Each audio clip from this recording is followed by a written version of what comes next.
రాష్ట్ర విభజన జరిగిన జూన్ 2న ఆంధ్రప్రదేశ్లో ఈసారి కూడా ఎలాంటి ఉత్సవాలు జరపకూడదని డిసైడ్ అయ్యారు. వేడుకలకు బదులు నవనిర్మాణ దీక్ష చేపడతామని సీఎం చంద్రబాబు నాయుడు ప్రకటించారు. అలాగే ఆంధ్రకు ప్రత్యేక హోదా విషయంలో చంద్రబాబు రెండు రకాలుగా మాట్లాడారు.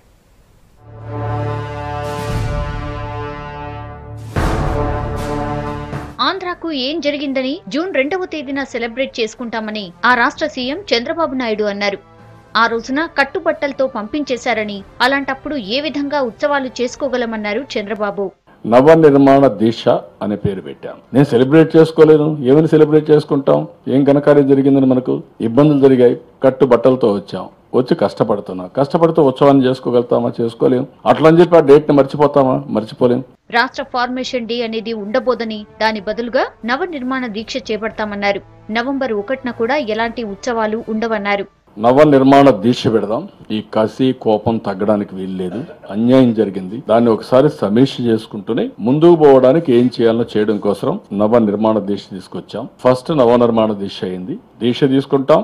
8వ తారీఖు ప్రోగ్రెస్ రిపోర్ట్ ఇస్తాం. రాష్ట్ర అవతరణ దినోత్సవం లేదు, దీక్షే ఉంటుంది. ఇంకా డెడికేషన్ డేనే. ఇంకా ఆ డెడికేషన్ డే అయిన తర్వాత భారతదేశం మొత్తం ఎందుకురా వీళ్ళు డెడికేషన్ చేస్తున్నారంటే అడ్డంగా వీళ్ళ పొట్టగొట్టారు, కానీ నిలదొక్కొని వీళ్ళ శక్తి ఏంటో నిరూపించారని ప్రపంచానికి అంత తెలియాలి.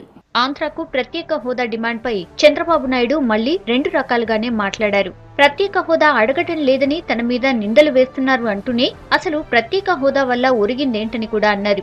హోదా ఉంటే మరేమీ అక్కర్లేదని మభ్యపెడుతున్నారని, ఆ హోదా ఉన్న రాష్ట్రాలు ఏం సాధించాయని, అభివృద్ధిలో ఆంధ్రా కన్నా కిందనే ఉన్నాయన్నారు. స్పెషల్ స్టేటస్ నేనేదో అడగలేదు, అడిగాడు, లేదంటే వద్దన్నాడు అని కూడా రాసుకుంటున్నారు. నేను అడుగుతున్నా, 10 రాష్ట్రాల్లో స్పెషల్ స్టేటస్ ఉంది. ఇప్పుడు ఎక్కడున్నాయి స్టేట్స్? మిజోరాం ఉంది, నాగాలాండ్ ఉంది, జమ్మూ కాశ్మీర్ ఉంది, హిమాచల్ ప్రదేశ్ ఉంది, ఇలాంటివన్నీ ఉన్నాయి. 14th ఫైనాన్స్ కమిషన్ లో అందరికంటే వెనక ఈ 14 ఉన్నాయి. వాళ్ళకంటే పైన మనం ఉన్నాం. కానీ 10 ఏళ్ళు వాళ్ళు స్పెషల్ స్టేటస్ అచీవ్ చేశారు, ఉంది, అమలు జరిగింది. 10 ఏళ్ల తర్వాత కూడా అక్కడే ఉన్నారు.